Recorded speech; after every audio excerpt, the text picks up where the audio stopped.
Hello friends, welcome to my channel Clinical Biochemistry by Dr. P.K. Prabhakar.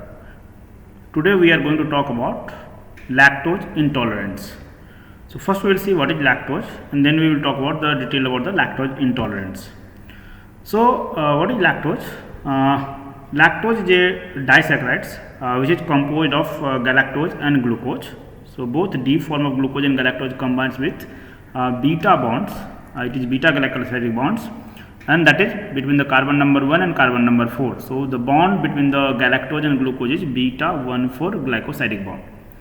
So if we are going to break down these bonds, so we are going to get the galactose and glucose molecules. So and if we are going to combine this glucose and galactose by beta 1,4 glycosidic bonds, we are going to get back lactose. So in a normal healthy human being, whenever we are going to eat this lactose, it is going to be metabolized and then we are going to use it for energy sources, energy purposes. So how we are going to metabolize it, that we are going to see later on. So before that one, we can see what are the different sources, what are the foods where this lactose is going to be present. The most common source is the milk, animal milk. Roughly 2 to 8% by weight it is present in the milk. So animal milk is the most important. Other than that one, it is also present in some of the dairy products or the milk products, which is going to be formed or produced from this milk, like cheese, including cheese or cottage cheese, yogurt, ice cream, butter, whipped buttermilk, coffee. So all those food items which is coming from the milk and milk product, there we are having this lactose. So how this lactose is going to be metabolized? Whenever we eat any milk or which is lactose containing foods, this lactose is going to be metabolized by a intestinal enzyme that is called as lactase. So this lactase is going to break down the beta 1,4 glycosidic bond. So ultimately we are going to get glucose and galactose will be separated out, and these two monosaccharides will be normally reabsorbed through the intestinal tract and it will go to blood circulation and then it will be metabolized as a normal process. So when we are going to talk about the lactose intolerance, so the person who is going to have a deficiency of this lactase enzyme, so if no lactase will be available, then lactose will not be metabolized. So lactose will be in the form of lactose only, and this lactose ultimately going to leads to the diarrhea. How it is going to lead to the diarrhea, that we will see, because this lactose is going to form association with the water molecules, and along with water it is also going to take electrolytes. So because of high amount of lactose, water and electrolytes, it is going to cause diarrhea in any person who is having lactose intolerance. So ultimately if you see the definition of lactose intolerance, lactose deficiency or lactose intolerance, so it is called as lactase deficiency or lactose intolerance, means we are unable to metabolize lactose. Normal in the adults is the most prevalent genetic deficiency syndromes worldwide and affect roughly more than 65% of the populations.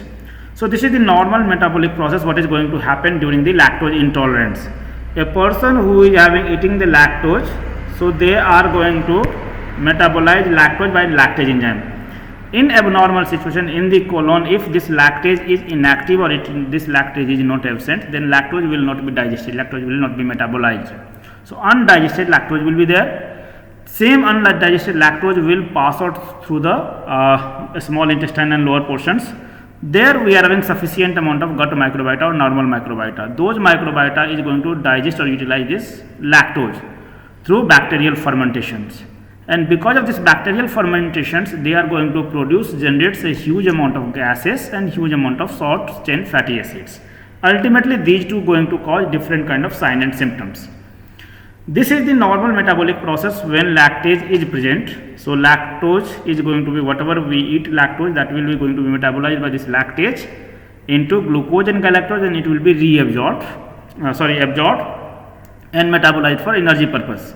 But in another circumstances when lactase is absent, lactose will be undigested, because this lactase is not there, so it will be undigested and that will go for bacterial fermentation, and ultimately gas and short chain fatty acid will be produced, and that leads to the most common side effects, most common sign and symptoms which occurs in this lactose intolerance, such as many gases will be produced like hydrogen gas, carbon monoxides, and some bad smelling methane gases. So these gases ultimately going to cause different kind of sign and symptoms like flatulence, bowlings and other things. This lactose intolerance are going to be classified into different types. Three broad classifications are there. First one is called as primary lactose intolerance. This is the normal results because of the aging.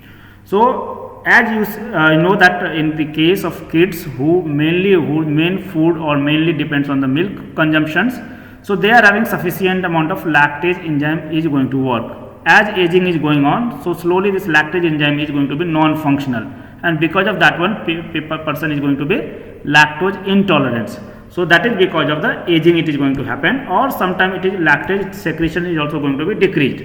So most people are born with sufficient amount of lactase in the childhood. So babies need to the enzymes in order to digest their mother's milk, because their main food is milk. The amount of lactase a person makes may decrease over the time slowly, because milk consumption is going to decrease. This is because as the people ages, they eat more diverse type of foods and rely less on the milk products. So the decline in lactase is gradually occurring. This type of lactose intolerance is more common in the people with Asian, African and Hispanic ancestry. Second type of lactose intolerance is called as secondary lactose intolerance, and here mainly due to the illness or injury.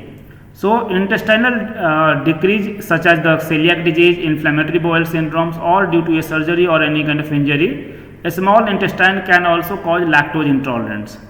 So lactase level may be restored if the underlying disorders is going to be treated. That we will see later on treating. So whenever either a small intestine plus border will be damaged, or because of that one, because of some other associated disorders like diabetic gastropathy, kwashiorkor, protein deficiency, gastrinoma, either lactase is not going to be synthesized or synthesized in the less amount.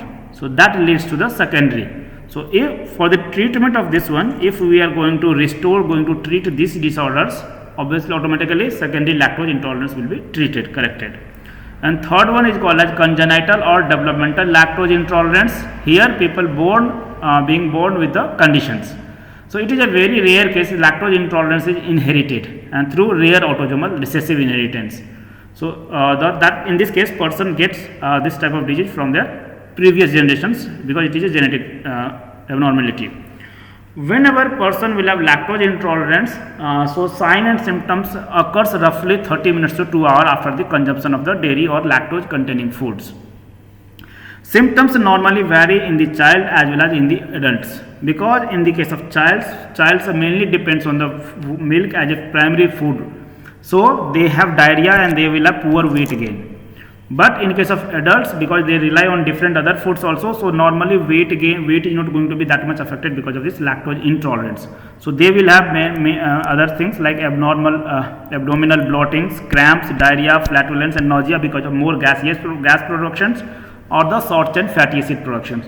So bloating will be there, cramps will be there, abdominal pain will be there, gas formation will be there, diarrhea, bumping, acid constipations, all these are signs and symptoms which is because of the bacterial fermentations. How to diagnose it? So normally if any person is having any kind of sign and symptoms which is normally they think that it is a lactose intolerance, so they have to stop taking lactose containing food for 30 days. And if sign and symptom goes because they have stopped the lactose intake, so again after one sign and symptom will be disappear, they should start the lactose taking. And if sign and symptom again regain because of the lactose taking or dietary food taking, it means it is the confirmed case of lactose intolerance. So this is how we are going to test it, because we don't have any other test for that one. What are the treatment? Different kind of treatments are there depending on the which type of disease we are having. So the first and most important treatment is we have to reduce the lactose consumption in the person who is having such type of disorders, lactose intolerance. So they should reduce the lactose consumptions or lactose restricted food they have to take it. Sometimes fermented food milk product can be tolerated, can be used, because once it will be fermented it will not contain the lactose, it contains the lactic acid. So their lactose intolerance does not work. So fermented milk product can be utilized. Or commercially available lactase can be used as a lactase replacement therapy. So this one and this one is the most important treatment we are having, where either lactose restricted food can be taken or commercially available lactase can be utilized. fermented, that is the alternative food can be used. And secondary, lactose intolerance can be treated by treating the associated disorders, like we have seen diabetic gastrotrophy, kwashiorkor, or gastritis. So all those things can be corrected, and once this will be corrected, automatically lactose intolerance can be treated. So there are other than lactose intolerance, there are some kind of other disorders like dietary sensitivity and cause milk allergies are also there. This lactose intolerance is different from this dietary sensitivity and cause milk allergy. This is mainly immunological response, and this is mainly the enzymes deficiency. So both cannot be confused with each other. In this case, person may have any kind of allergic reactions with any of the milk containing products, milk proteins, or any kind of other milk containing components. In this case, we don't have any kind of allergic reactions. Here it is mainly because of the enzymes deficiency or inefficiency, and that is going to happen. So this is all about the lactose intolerance. Hope you have understand it. If you have not subscribed my channel till now, you can subscribe it. If you like the video, press the bell button and the like button. Thank you very much. Have a nice day.